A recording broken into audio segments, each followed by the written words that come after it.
when I first owned, I've told this story.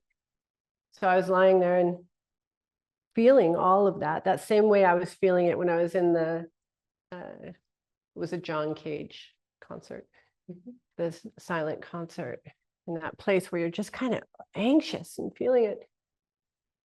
And then he stroked and I didn't feel anything. I didn't feel anything. I didn't feel anything. I thought a lot about the fact that I didn't feel anything. I didn't feel anything.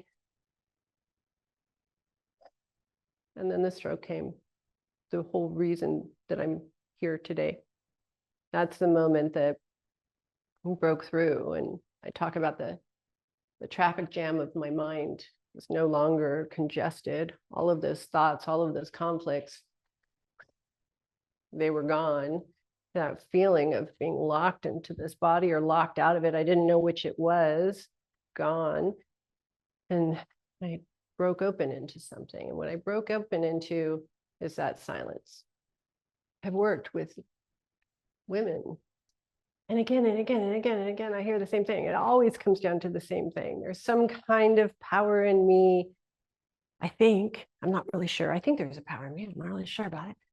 And I don't know how to access it. I don't know how to express it. I don't know how to not fawn in certain moments or get rigid and organized in moments or be formal, or I don't know how to just have that kind of natural, spontaneous, uncontrived sense of who I am come out. That's a consolidation of about 10,000 women that I've talked to at this point. So what happened in that moment was I broke open into that silence, and what had been so like a cramp of every time I, as a woman, felt a kind of power rising up, and the fear that I would have to go through what Maria Callas went through, which is the tail. All of that started to unfurl in that space. It couldn't in the congestion or the cacophony of my everyday life. It couldn't in my academic career. It couldn't when I was going hard.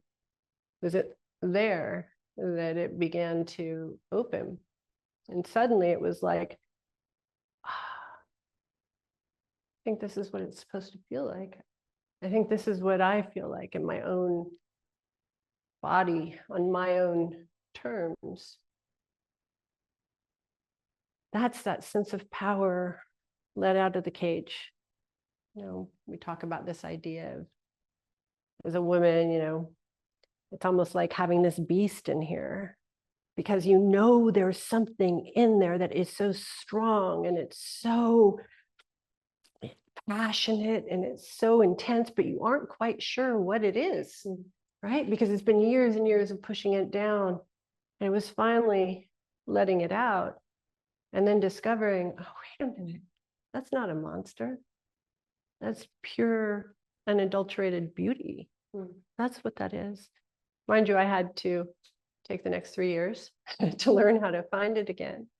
And then a good 15 years to learn how to work with it. There were no guides. There's no model for how you work with this deep sense that's uniquely feminine or uniquely you.